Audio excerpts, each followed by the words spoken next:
印度陆军的弹药质量问题，恐怕再怎么形容都不过分。各种弹药事故报告不断从一线部队飞往国防部，令印度国防部头疼不已。印度陆军已经在克什米尔东部的丘马德姆乔格地区部署了 T-90 和 T-72战斗坦克，以及大量的火炮。这里的海拔已经高达4500米，可能是世界上最高的坦克战场。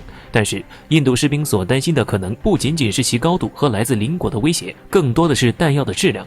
眼看着越来越多的弹药运送过来，士兵们却是不敢发射。印度炮兵可以算得上是世界上最危险的兵种。根据印度陆军编写的报告，在过去6年中，印度国家军械厂局 OFB 提供的弹药共造成400多起事故，造成27人死亡和159人受伤，不得不叫人触目惊心。这还仅仅只是坦克炮和榴弹炮的弹药问题，还不包括小口径机关炮一类的火器。因为小口径武器弹药哑火情况更多，但由于威力小，巡爆不至于发生严重伤亡。报告说，几乎平均每周发生1次事故。该报告还显示，自2014年以来，由于弹药缺陷，陆军损失了96亿卢币。这笔钱，陆军可以购买大约100门美国陆军的 M777 超轻型155毫米火炮。前陆军总司令现副总理马里克将这一问题描述为严重缺陷。他说，这直接影响了部队的士气以及他们对武器系统的信心。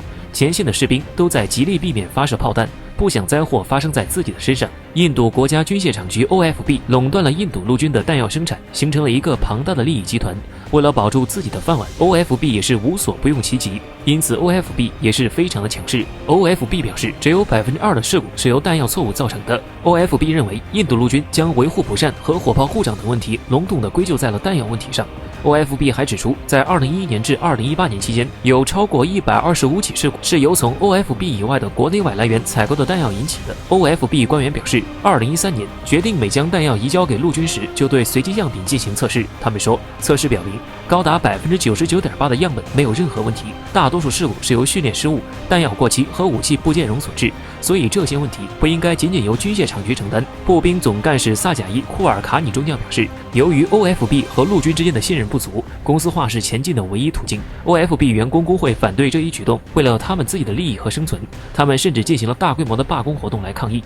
被逼急的印度陆军最近向私营企业开放了弹药部门，最近已至少与私营企业签订了5份合同，向私营企业提供技术，由他们承包生产包括坦克炮弹、机关炮弹、火箭弹等任务。陆军和军械局的战争还会继续，军队和军械局成了死敌。这样的情况恐怕也只有在印度才能见到了。